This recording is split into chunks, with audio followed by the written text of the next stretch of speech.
Federal Minister of Works need to be guided.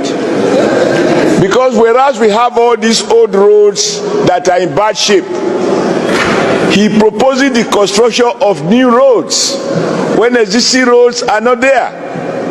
Because 3 weeks ago, I understand 20 new roads were approved. Yet, sir, between Edo and Delta, there is manifest bias by the Minister of Works.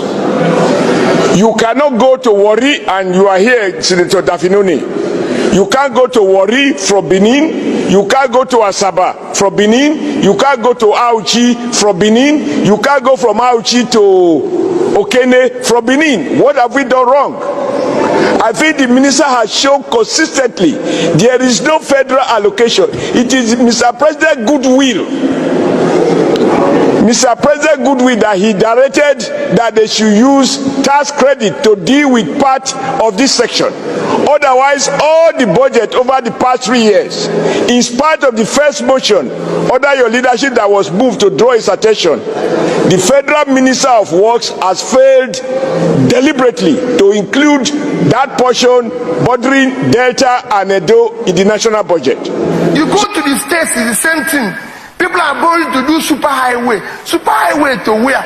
Let's see the small road. Super highway to where?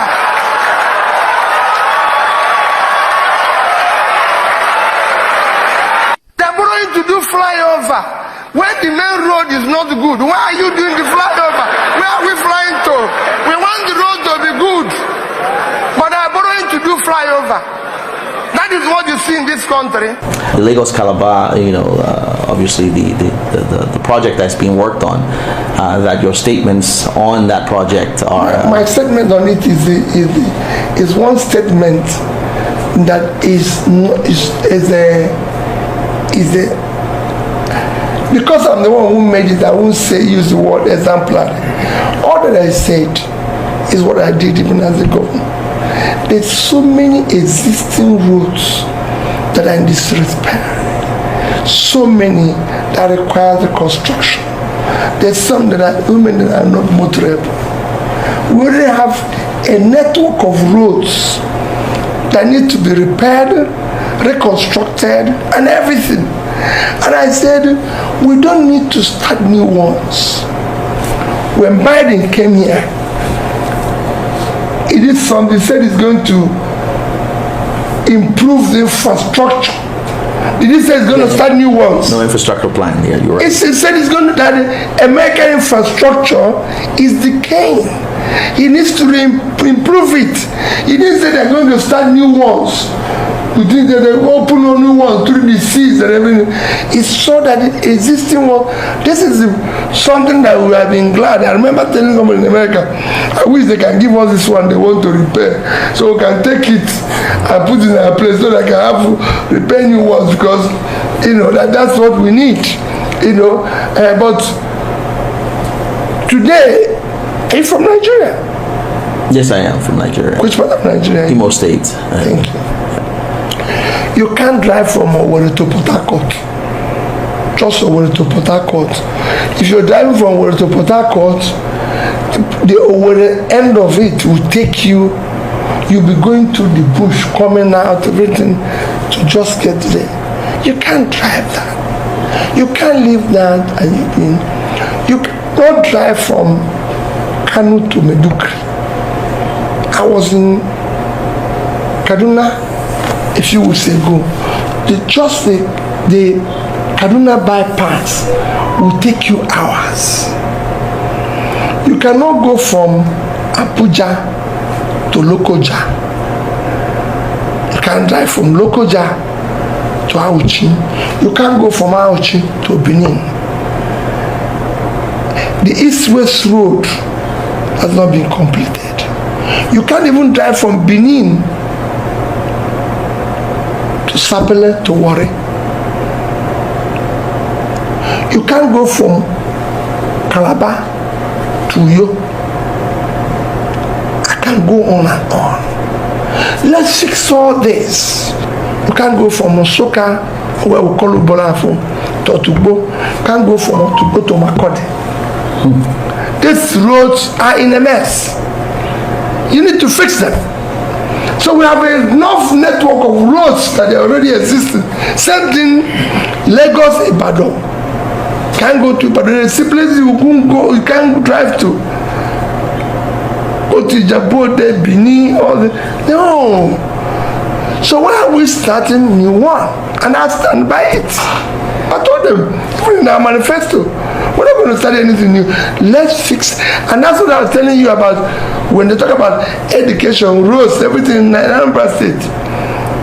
What I did, when I came in, some of the roads were started by my predecessor, Dr. Chris Ngige. I completed it. He's there. People of Anambra can tell you. You know, even to prove that I completed, I measured where he stopped and did my own. So, and then all the existing roads.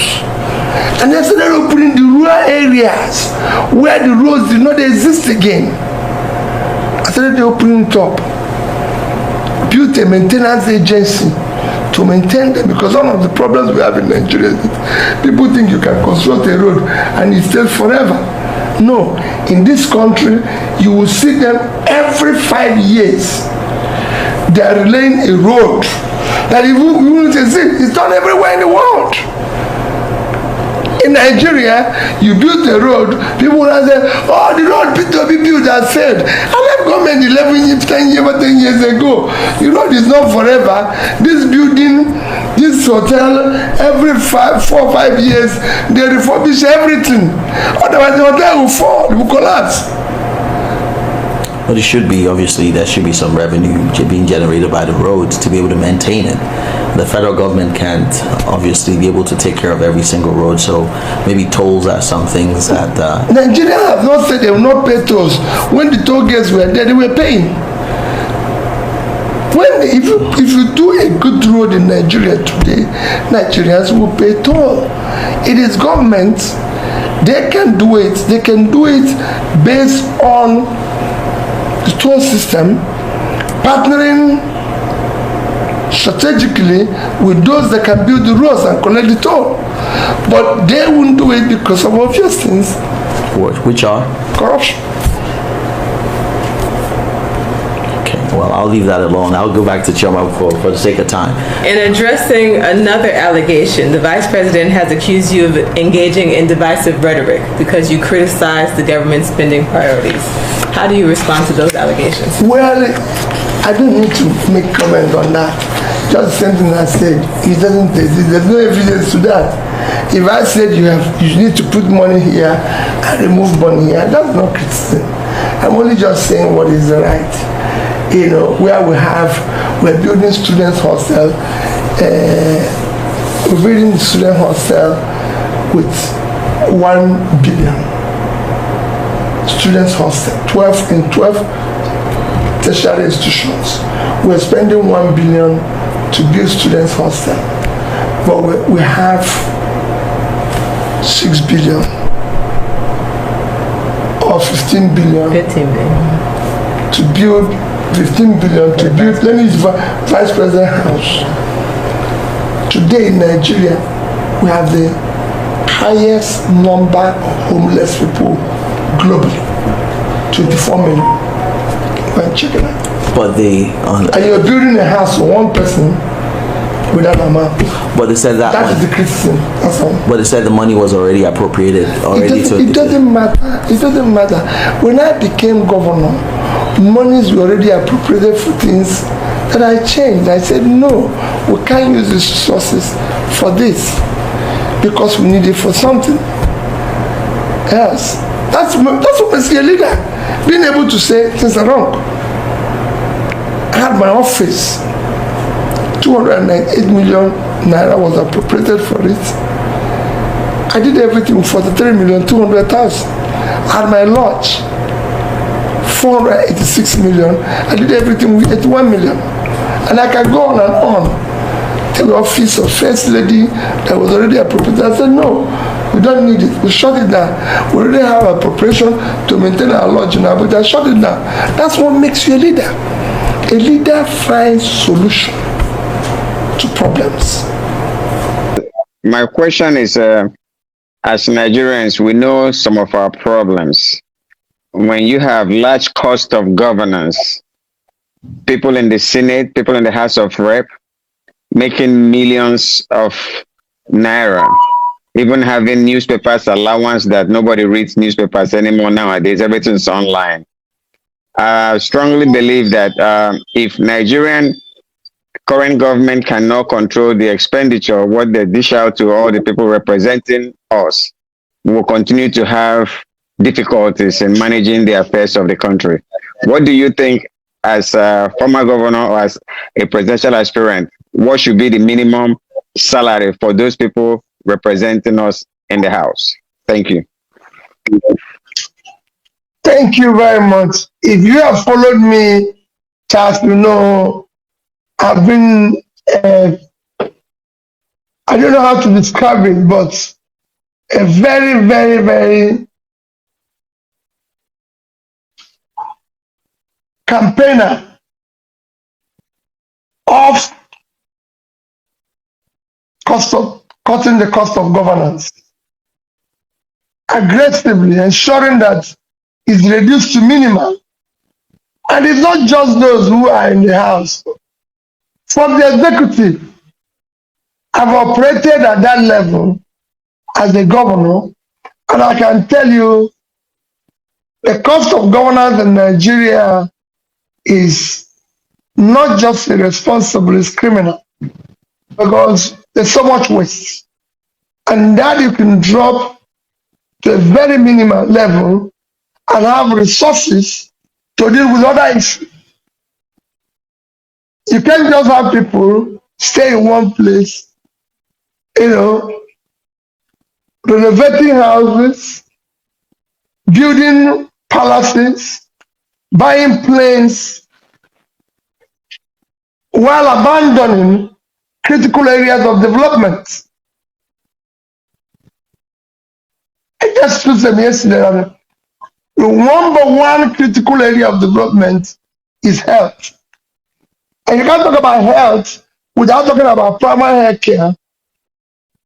If you look at the budget of our capital budget of our primary health care, what you put into the recurrence is to pay, but the capital side of it is what will allow you to build the necessary infrastructure. If you look at the capital component of our primary health care, which is the foundation of health, for 2024 is about 59 billion plus.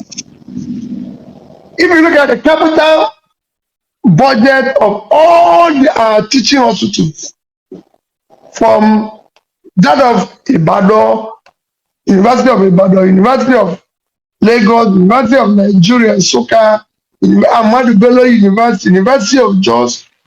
If you put all of them together, all the universities, which is this is your specialist teaching hospitals, where you can say that is where the best is. If you put their capital budget and of primary health care together, it is not up to the money we used to buy a new plane. That is where the problem is. The same thing goes to the National Assembly, where you have budgets, and what I've mentioned, I think in my last few years, you have a budget where we don't have a national library where people can go and have reference and everything. The budget for it this is under 1 billion, but they have National Assembly Library for 15 billion, which nobody's going to use. So for me, it is something you need to dismantle. And there are things that I follow, and I read this and I know what is happening. So it's not about me, it's about if you're there, you have to come out and show this is the way to go. But it has to start with you, who is on the executive side, before you can tell other people to manage their own situation. Charles Ebe again, I'm from Maryland. The question I wanted to ask was, I was disappointed at the last election that we have the European representatives came to see the election and they saw that it was rigged and all that stuff. And still, the foreign policy, Nigerian government is still, those that came to witness the election knew that the election was rigged and nothing was done by the European government. So how do we still have a foreign relationship with those people that did not represent during the election properly? What kind of trust do we have on them coming to watch another election? Well, Mr. Charles, foreign observers are just there to observe. They're not going to change your country. I'm one of those who believe that we don't have any problem with foreign countries, and they can't change Nigeria. When people blame them, and I disagree with it, the problems in Nigeria are Nigerian problems. They can be solved by Nigerians. If Nigeria decides to have a good leader, we'll get that problem solved any day. And I've said it repeatedly when I was campaigning, that I will concentrate on building a strong Nigeria that will be secured, that can feed itself, and engage with foreigners on the proper terms.